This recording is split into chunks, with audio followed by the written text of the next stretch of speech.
What if I told you that in less than 3 days, 4 different flashpoints have ignited in 4 different corners of the globe, and each one of them could be the trigger that blows apart the fragile balance we've been living under? These aren't distant hypotheticals, these are real events unfolding right now, and together they create a level of global tension we haven't seen in decades. Today we're breaking down what just happened, why these flashpoints matter to the United States, and what could happen if more than one of them explodes at the same time. Stick with me until the end, because the real danger here is not just in one place, but in the chain reaction that could follow. Escalations happen all the time in geopolitics, but what we are seeing now is a rare and dangerous phenomenon. Multiple simultaneous escalations involving major world powers. In the last 72 hours, Russia and NATO forces have surged to levels of activity in the Baltic not seen since 2014. The United States and China had a dangerously close encounter in the South China Sea. Iran announced the successful test of a long-range missile capable of striking targets more than 200 miles away. And Russian missile strikes hit Odessa, Ukraine's critical port city, damaging infrastructure tied to global food supply chains. Each of these incidents would be worrying on its own, but when they happen together, they stretch the attention, resources, and decision-making of every major power. This is where risk skyrockets. When crises overlap, there is less room for careful diplomacy and more chance of mistakes. The U.S., NATO, Russia, China, Iran, and even smaller but strategically important countries are now adjusting their military postures based on multiple threats at once. That means higher alert levels, more military deployments, and a much higher chance of misunderstandings turning into action. According to Reuters and Defense One, the Baltic Sea is currently witnessing the highest combined Russian and NATO military presence since the annexation of Crimea in 2014, a level of activity that military historians compare to the tensest days of the Cold War. On NATO's side, large-scale exercises are underway in Latvia and Lithuania, involving live-fire drills, rapid deployment of armor, and coordination between land, sea, and air units. These are not small-scale training events. They simulate real combat conditions with the explicit goal of testing NATO's ability to respond within hours to a potential Russian move. Moscow's reaction has been immediate and forceful, deploying additional warships, anti-submarine vessels, and advanced Su-35 fighter jets into the region, alongside increasing the readiness of air defense systems stationed in Kaliningrad. To understand why this is such a big deal, you need to know that the Baltic Sea is not just a body of water, it's a strategic choke point bordered by NATO members Estonia, Latvia, Lithuania, and Poland, as well as Russia's heavily militarized Kaliningrad exclave.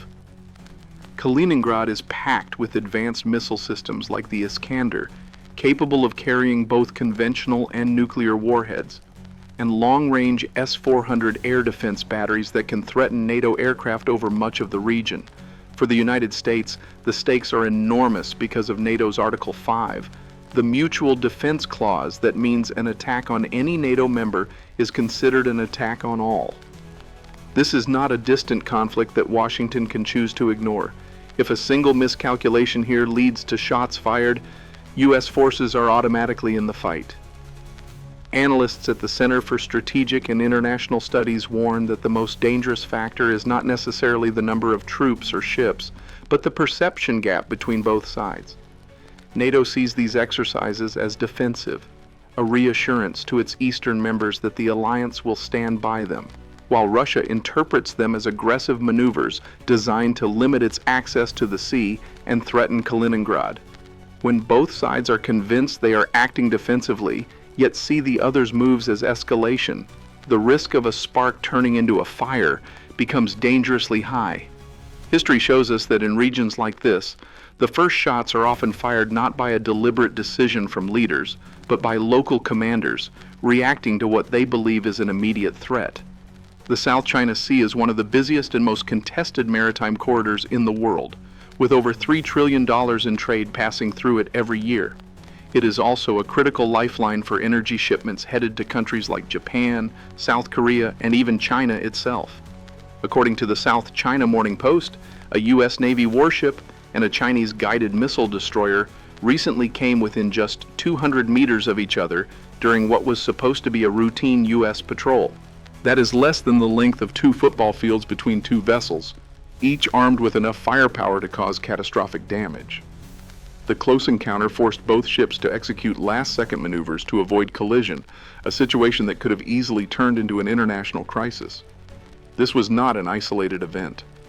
Over the past year, the U.S. Indo-Pacific Command has documented an increase in so-called unsafe and unprofessional maneuvers by Chinese naval units and aircraft in the region.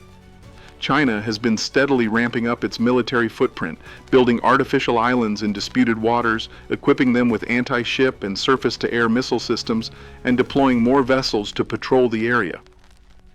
For Washington, these freedom of navigation operations are about defending international law and the principle that no single nation can claim control over international waters. For Beijing, they are seen as provocations in what it considers its backyard. This difference in perception is where the danger lies. When 2 heavily armed ships operate in close quarters under high alert conditions, reaction times are measured in seconds, not minutes. A single radar misreading, a warning shot fired too close, or even a misunderstood radio message could trigger live fire. The Pentagon has repeatedly warned that the frequency of these incidents increases the likelihood of a miscalculation that neither side can easily walk back. Analysts at the RAND Corporation and the Asia Maritime Transparency Initiative have stressed that the South China Sea is not just a local dispute, it is a potential ignition point for a conflict that could draw in the United States, its Pacific allies like Japan and the Philippines, and even NATO if the situation spirals far enough. The fact that such a near miss happened now, at a time when tensions are already elevated in multiple global hotspots, makes it more than just another news headline. It is a reminder that sometimes wars do not start with a deliberate decision, but with a split-second mistake at sea. Iran's state news agency IRNA recently announced that the country has successfully tested a long-range missile capable of striking targets over 2,000 kilometers away, which is roughly 1,240 miles. That range is not just a symbolic number. It places all of Israel, every major U.S. military installation in the Middle East, and even parts of southeastern Europe within potential striking distance. Israel's defense minister wasted no time in condemning the launch, labeling it a direct and unacceptable threat to regional security, while Saudi Arabia voiced deep concern that such developments could destabilize an already volatile region. From a strategic standpoint, this missile test carries 2 very deliberate messages. The first is aimed at Iran's regional rivals. It is a clear demonstration of deterrence, a way of telling Israel, Saudi Arabia, and others that any direct attack on Iranian soil could be met with swift and far-reaching retaliation. The second is directed at Washington and other world powers. Iran has consistently used its missile program as a bargaining chip in diplomatic negotiations over sanctions relief and its nuclear activities. By showcasing longer-range capabilities, Tehran increases its leverage, forcing adversaries to factor in the expanded threat radius when considering military or economic pressure. According to the U.S. Department of Defense, Iran already possesses the largest and most diverse missile arsenal in the Middle East, ranging from short-range ballistic missiles to intermediate-range systems. Adding this new long-range capability changes the strategic calculus. U.S. bases in Bahrain, Qatar, and the United Arab Emirates, home to thousands of American troops, would all be within reach. This development also comes at a time when the U.S. Navy's 5th Fleet, headquartered in Bahrain, has been operating more aggressively in the Persian Gulf to deter Iranian interference with commercial shipping. That means more U.S. naval vessels in proximity to Iranian forces, creating a greater risk of direct encounters at sea or in the air. Experts at the International Institute for Strategic Studies and the Arms Control Association warn that such advancements raise the stakes for any confrontation. In a high-tension environment, the launch of a missile, even as a test, can be misread as the opening move of an attack. If such a misinterpretation occurred during an already volatile period, it could prompt a rapid military response, potentially triggering a cycle of escalation that neither side initially intended. For ordinary observers, it might seem like just another weapons test, but in the context of the current geopolitical climate, it's more like striking a match in a room already filled with gasoline fumes. Odessa is not just another city in Ukraine, it is the country's largest port, a lifeline for its economy, and one of the most strategically important maritime hubs in Europe. Sitting on the northwestern shore of the Black Sea, Odessa handles the bulk of Ukraine's grain exports, a flow of food that feeds hundreds of millions of people around the world, particularly in Africa, the Middle East, and parts of Asia. According to the BBC and Ukrainian military sources, a Russian missile strike within the last 48 hours has severely damaged key port infrastructure, destroying grain silos, fuel storage tanks, and loading equipment. This attack is more than just a local military strike, it has global implications. It immediately raises the risk that the fragile Black Sea grain deal could collapse entirely. That deal, brokered through the mediation of Turkey and the United Nations, has been one of the very few diplomatic breakthroughs in the Ukraine war, allowing grain to be shipped safely through Russian-patrolled waters under strict monitoring. Without it, millions of tons of Ukrainian grain could be trapped inland, unable to reach global markets. The U.S. State Department has warned that any prolonged disruption to these exports would likely drive food prices sharply higher across the globe, hitting developing countries the hardest. Nations like Egypt, Lebanon, and Somalia are heavily reliant on Ukrainian wheat and corn imports, and a sudden cutoff could fuel political instability, civil unrest, and even famine conditions in some areas. Aid agencies, including the World Food Program, have already raised alarms that the war's spillover effects on food security could become one of the worst humanitarian crises of the decade if Odessa's exports are halted for long. From a strategic and military standpoint, the strike also sends a signal about Russia's intentions in the Black Sea. NATO officials are now openly debating whether Moscow is preparing to extend its blockade tactics, potentially targeting other ports or even commercial shipping lanes. If that happens, the pressure on NATO to respond would mount significantly. One option being floated, though not yet officially confirmed, would be to organize NATO naval escorts for merchant ships carrying grain out of Ukrainian ports. While such escorts could help secure the shipping lanes, they would also put NATO warships in direct proximity to Russian naval forces, creating a situation where even a minor incident, an accidental collision, a misinterpreted radar lock, or a warning shot, could escalate into a direct confrontation between the two sides.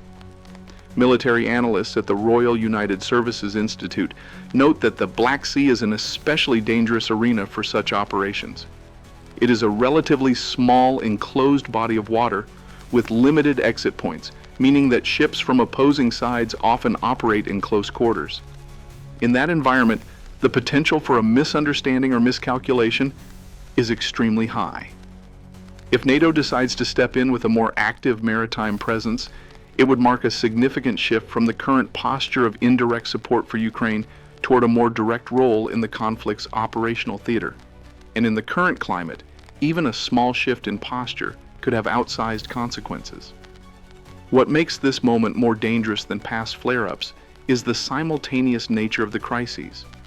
Managing one confrontation requires clear communication, reliable intelligence, and calm decision-making. Managing four at the same time requires splitting resources, attention, and diplomatic bandwidth.